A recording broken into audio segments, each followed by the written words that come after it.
Hello and welcome to Theater Operations Unleashed, the monthly show that explores the ins and outs of theater operations, management, facilities, and design. I'm your host, Raymond Kent. In each episode, we will be focusing on management, operations, design, trends, and best practices in the performing arts.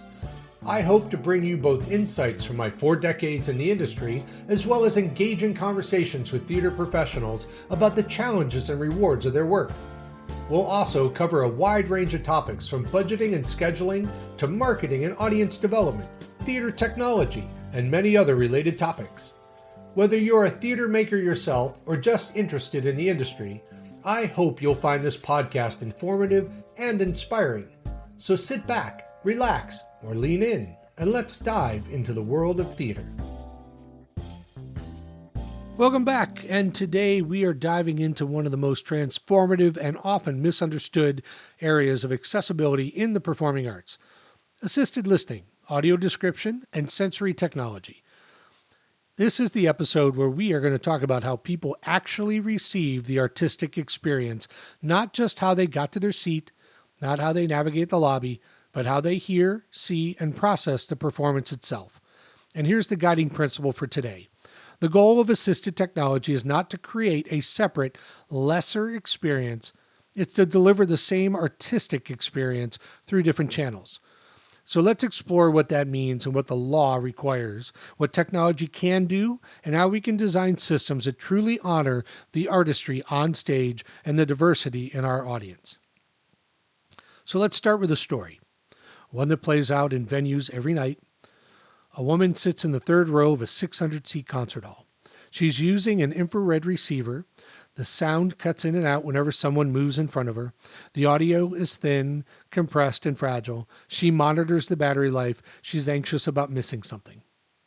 40 feet behind her, another patron with a cochlear implant flips his processor to the telecoil setting, and the hall has a hearing loop. He hears the orchestra with warmth, clarity, and depth directly through his own device. No receiver, no battery, no anxiety. Same performance, 2 completely different experiences. This is the gap we're here to close. So what does the ADA require? The floor, not the ceiling. The ADA standards give us 2 key sections. Section 219, when assisted listening is required and how many receivers must be available, and Section 706, technical performance requirements. If your venue uses audio amplification, and almost all of them do, you must provide an assisted listening system. The ADA also requires a minimum number of receivers and at least 25% of those receivers to be hearing aid compatible. Clear signage and a signal-to-noise ratio of at least 18 dB. Here's the truth, though. The ADA doesn't tell you which technology to use. It doesn't require the best technology. It requires the most equitable experience. It sets the floor. Our job is to build the ceiling. So let's talk about hearing loops, the gold standard, considered by many, right? The technology that, when done right, delivers the closest thing to seamless, natural listening experience. How does a hearing loop work? Well, it's a loop of wire installed around the seating area. It creates a magnetic field. A hearing aid or cochlear implant telecoil picks up that field, and the user hears the performance directly through their own device.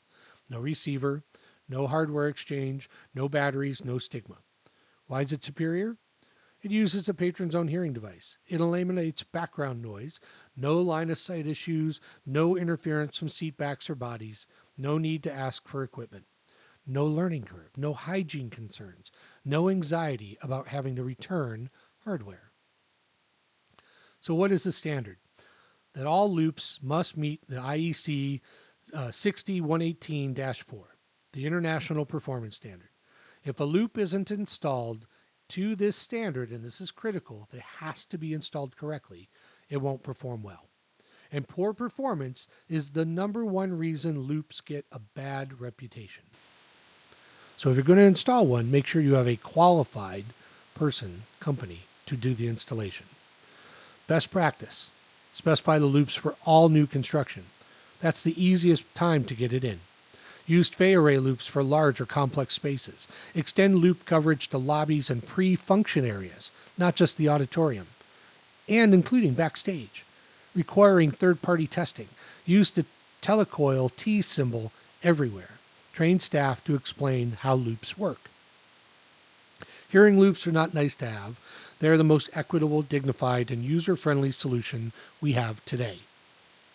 Another type of system is an FM and infrared systems, older generations, right? FM and infrared systems have been the workhorses of assisted listening for decades. So let's look at the FM system. It uses radio frequency, penetrates walls, are inexpensive, require receivers though, and they require neck loops for telecoil users. And these are all prone to interference. We have so much FM flying around an auditorium these days, it is crazy. Between cell phone usage and all of the other technology that goes into an auditorium, these are very busy spaces. Let's look at infrared. Uses light instead of radio. Doesn't penetrate walls. Good for privacy though. Requires line of sight. Struggles in raked and obstructed seating. And requires receivers and neck loops. These systems are still valid, especially in older venues or spaces where loops just aren't feasible. Say a historic theater, for example, where you can't bust up concrete to install a new hearing loop. But they do come with a cost. They require patrons to use unfamiliar hardware, and that's a barrier.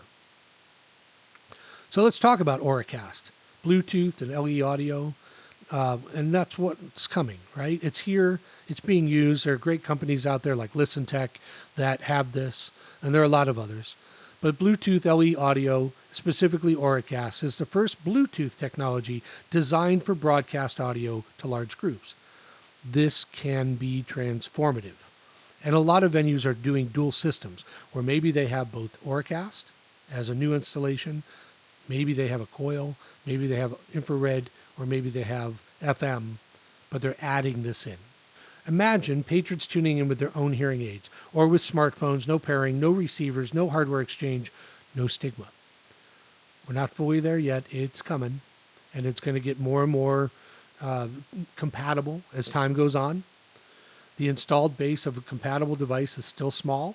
The ADA hasn't formally addressed Bluetooth systems, and the technology is still maturing. But this is the direction the industry is heading, and the venues planning long-term upgrades definitely should be keeping an eye on it. One of the other things to really consider when we are looking at these types of systems is also audio description. So how do we make visual audible? Audio description is one of the most beautiful forms of accessibility. A trained describer narrates visual action, movement, costumes, sets, lighting, facial expressions, scene changes, nonverbal storytelling, all delivered during natural pauses in dialogue or music. So why does this matter? For blind or low vision patrons, audio description is not a luxury. It's access to the artistic language of the production. So what are some best practices? Use trained describers. Follow the American Council of the Blind standards. Provide pre-show notes. Offer tactile tours when possible. How about we use a dedicated accessibility coordinator? Ensure receivers are easy to obtain. Promote AD performances clearly and widely. So when we take and integrate audio description into things, this just makes this such a better experience for people that need this service. Some productions weave description into the performance itself. This is an artistic choice, not a compliance requirement, but it's a powerful example of access as creativity. This is slightly different than captioning. Text is a channel of access, right? Captioning serves deaf patrons, hard of hearing patrons, non-native speakers, so you can have multilingual captioning. Think about going to an opera that's sung in Italian, but they're going to give you captions so you can understand. People with auditory processing differences, people who benefit from multimodal input. So the types of captioning, we have open captioning, visible to everybody. Could be the little ticker on the back of a seat or above the proscenium arch. Closed captioning delivered to a personal cell phone device or some other device. CART, which is real-time transcription, or integrated displays. It could be LED panels, seat back screens, or other types of mobile devices. Captioning is not just an accommodation. It's a tool that improves comprehension for a wide range of people, and it's becoming a standard rather than the exception. So sensory technology is another one that we really want to talk about. We've talked already a little bit about supporting neurodivergent audiences. So sensory technology includes things like noise dampening headphones, sensory kits, quiet rooms, adjustable lighting, visual schedules, pre-visit guides, real-time environmental adjustments. These tools support autistic patrons, people with sensory processing differences, people with anxiety, and anyone who benefits from a more predictable environment. This is where accessibility meets hospitality. You could even provide sensory spaces in the lobby or elsewhere within the facility, so if some patrons do become overwhelmed, it gives them an opportunity. There are companies out there like Nook that provide these types of environments. You might see them, say, in a healthcare facility or in more and more performing arts, particularly over in other countries. So that's the landscape of assisted listening: audio description, captioning, and sensory technology. And here's the takeaway. Accessibility is not about adding a device. It's about delivering the artistic experience fully, equitably, and beautifully through every channel available. When we invest in these systems, we train our staff.